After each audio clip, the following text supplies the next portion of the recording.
Halo teman-teman, salam sehat selalu untuk kita semua, salam sejahtera, tetap semangat. Kembali dengan saya Bung Ropan dan saya akan mereview hasil pertandingan kali ini bukan di UCL, tapi di Liga Malam Jumat, Liga Eropa. Menarik saya melihat bahwa Bang Dodo, Cristiano Ronaldo kembali memperlihatkan bahwa dia masih ada. Setelah drama yang pasti kita tahu bersama saat MU menghadapi Tottenham, dan menang 2-0, dia menjadi pemain cadangan dan tidak dimainkan sama sekali oleh pelatih Erik ten Hag. Kemudian dia mengambek keluar sebelum pertandingan berakhir dan dihukum ketika MU berkunjung ke Stamford Bridge bermain melawan The Blues, Chelsea bermain 1-1. Bang Dodo ini tidak dibawa, bahkan tidak boleh ikut latihan. Tapi setelah itu Ten Hag coba untuk bisa mendekatkan diri lagi, yang memberikan kesempatan pada Ronaldo.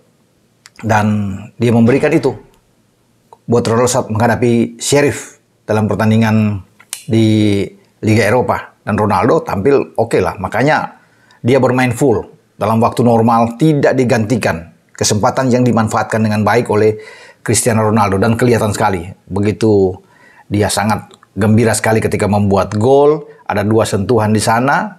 Sebuah umpan datang, ada sundulan kepala. Kemudian bola mental lagi dan rebound dengan bagus dengan kaki kiri. Nah, selebrasinya memang ikonik sekali saat ini, tidak lagi berputar di udara.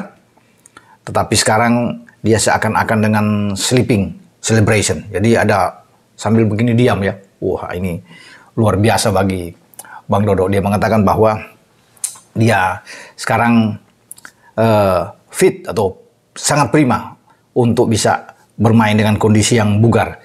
Ya, ini menjadi tantangan bagi dia ketika dilepas oleh Ten Hag dan kolaborasi dia di depan, terutama ketika Rashford masuk di babak kedua menggantikan Anthony. Dan ini bagus, Rashford dan Cristiano Ronaldo bisa mencetak gol di babak. Ada penampilan juga oke dari anak muda ya, usia 18 tahun, ya, Alejandro Garnacho. Ini dia mengidolakan seorang sosok CR7 dan dia tampil bagus ya. Sebelum dia ditarik keluar, ini dia bermain dengan idolanya, tentunya menjadi sebuah hal yang baik ya bagi seorang Garnacho. Dan dia memperlihatkan juga penampilan dia yang bagus ketika dipercayakan untuk menjadi starter. Ya, bermain bersamaan yang dia tidak dapatkan tentunya ketika ada di lapangan di Liga Eropa dengan seorang CR7 yang ada depan dan dia bermain di sisi flank juga bersama dengan Anthony sebelum ditarik keluar. Nah, secara keseluruhan saya lihat memang MU wajar menang. Bahkan kan bukan 3 gol. Ada 10 on target dari 24 tembakan. Mestinya akan menang di atas 5 gol. Tetapi peluang demi peluang tidak bisa mereka manfaatkan. Termasuk dengan Ronaldo, bahkan ada 2-3 peluang yang dia dapatkan. Namun di sini yang juga menarik, ya, selain ada 24 tembakan MU, ada 10 on target, penguasaan bola sampai 75%. Dari lawan Sheriff Tiraspol ini dari Moldova yang ditangani oleh Viktor Mikhailov, ya.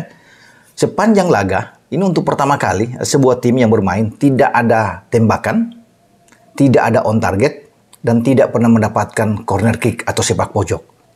Ini tidak terlihat tuh di kancah Liga Eropa dan baru dialami oleh Sheriff Tiraspol ini. Kalau di pertandingan pertama melawan MU, walaupun mereka juga kalah, tapi kan mereka bisa memberikan perlawanan. Tapi ketika datang ke Old Trafford, mereka mati angin, mati kutu, tidak bisa berbuat banyak.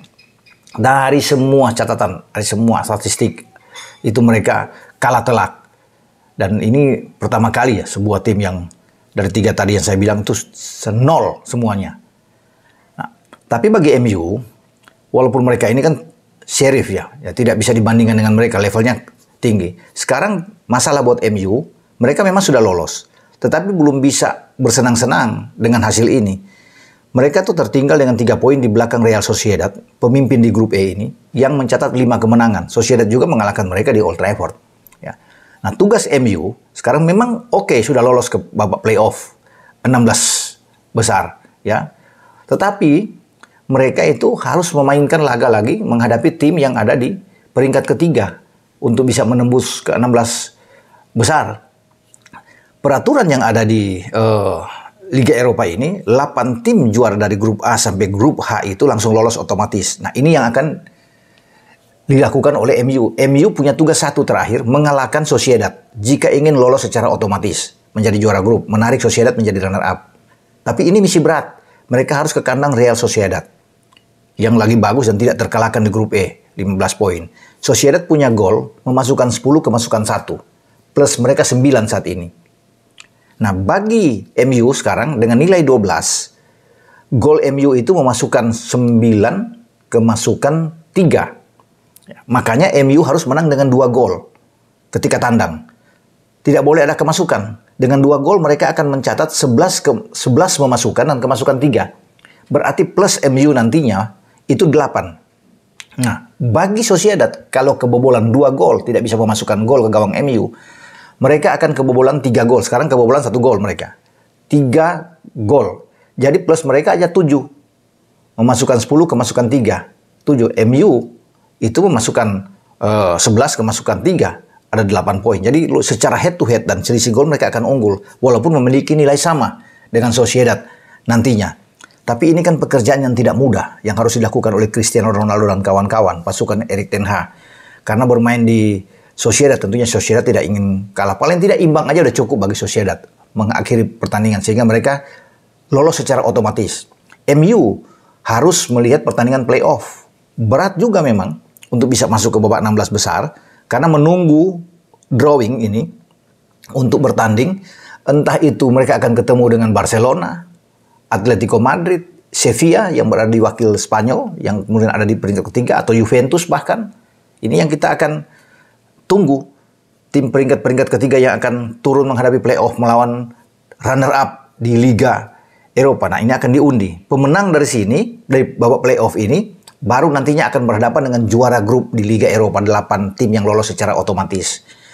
Nah, aturannya yang ada 8 tim yang juara dan lolos secara otomatis dari Liga Eropa ini menunggu pemenang playoff ini, dan mereka akan bermain di laga kedua.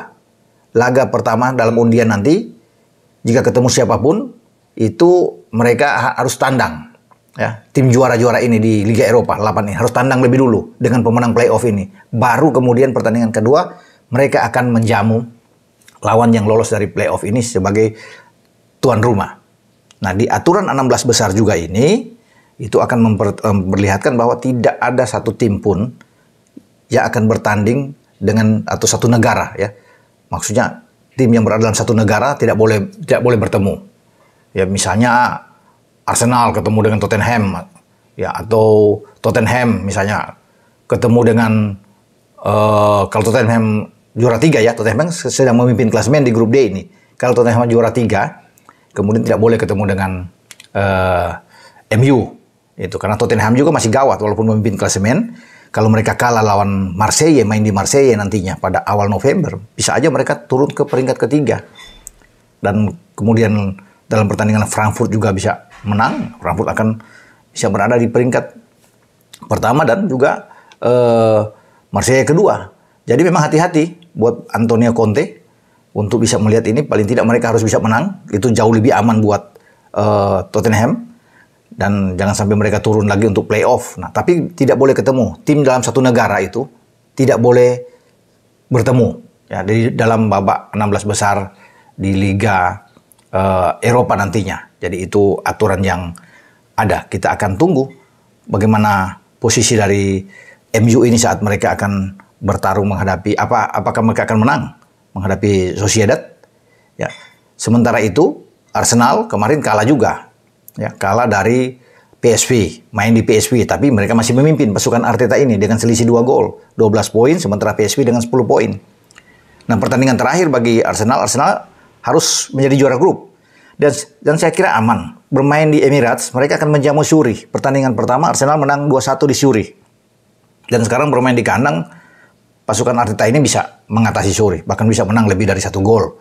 Kalau melihat ini, mereka ada 1 level di atas Zurich, dan kemenangan ini akan mengunci posisi mereka sebagai juara grup dan langsung lolos secara otomatis bagi Gabriel Jesus dan kawan-kawan. Nah, tapi kalau sampai tergelincir, kalah bahaya. PSV menang, PSV akan lolos sebagai juara grup. Arsenal akan turun sebagai runner-up dan akan bermain playoff. Ya, karena di playoff itu harus siap-siap. Yang saya sudah bilang tadi kan ada Ajax yang akan bertanding di sana sebagai peringkat ketiga akan turun nantinya.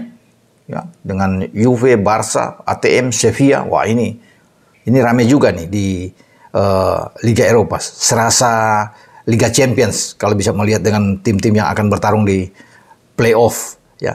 Tapi kalau melihat juga dari peluang, memang sekali lagi saya mengatakan juara grupnya Arsenal di grup A, karena Arsenal itu kan berada di grup A.